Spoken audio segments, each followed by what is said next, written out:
The evidence seems to be that Jeremy Corbyn did not lose because of the anti-Semitism campaign, which seemed to have had relatively little resonance in the British population in general. They didn't seem to care very much, judging from the polls. What killed him was Brexit. He couldn't change the subject. Yeah. He puts forward a radical platform on things like your NHS and things like that. But um, uh, Boris Johnson got just the right slogan, and it was clear people, a large constituency felt we voted to get out of the EU, and now these elites are trying to reverse the popular referendum. Yeah. And Johnson won on that. But one aspect which did seem to affect Corbyn significantly was he was perceived as a weak leader. And part of the reason he was perceived, in my opinion, he was perceived as a weak leader is he didn't stand up to the, I prefer to call it the Jewish Israel lobby. He didn't want to stand up to them. He didn't want to say what was staring him in the face and what he certainly knew. The campaign had nothing to do with anti-Semitism. There is no evidence, any evidence whatsoever, none, that there is significant anti-Semitism in the UK. A marginal portion of the population, maybe 5%, 10%, harbor what you might call strong anti-Semitic views. The whole campaign was a complete farce, completely fabricated in order to defend Israel.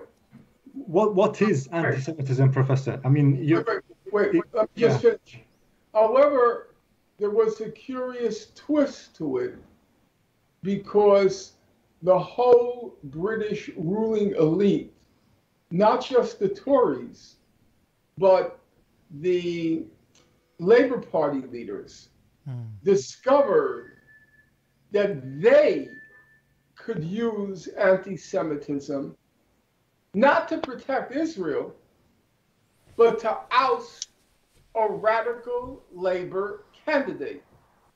So now you had a confluence of interest between the whole British ruling elite, the entire media establishment, from the Guardian and the Independent on one end to your tabloids on the other end, and all the papers in between, all of them shouting and shrieking about anti-Semitism, but most of them, they didn't give a darn about Israel.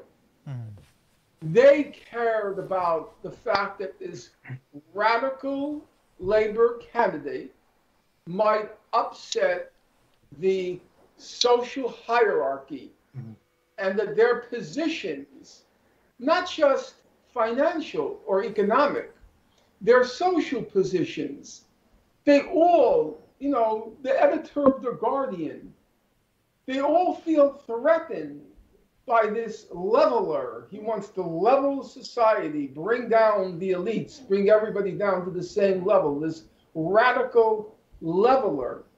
And so the Jewish elites worked in collaboration with all the British ruling establishment, exploiting the weapon of fighting anti-Semitism, which doesn't exist in any significant way in the UK. It's ludicrous to claim otherwise. To use the weapon of anti-Semitism, oust someone who was not just critical of Israel, but critical of the whole social economic structure Yeah. in the UK. And that's what made it so powerful a weapon this time around.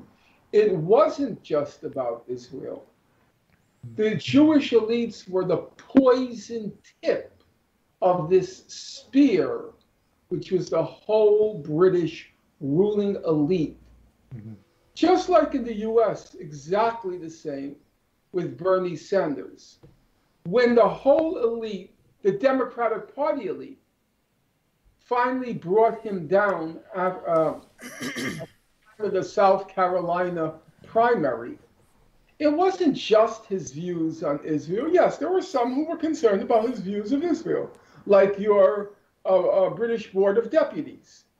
But they were more concerned, the Democratic elite, about what he represented to the whole economic and social structure in the United States. And he had to be brought down. And after the South Carolina primary, they took out their wrenches and started to break the kneecaps. So Amy Klobuchar, one of the candidates, drops out. Pete Buttigieg, one of the candidates, drops out. And everybody piles on Bernie to stop him, breaking all the kneecaps. And that's what happened in the UK. So we have to, I think, make two distinctions. One, it wasn't the anti-Semitism campaign that defeated Corbyn. It was the Brexit issue. Two, it wasn't just Israel that was behind the anti-Semitism campaign. It was the whole British elite across from the Tories to the leadership of the Labour Party. Yeah.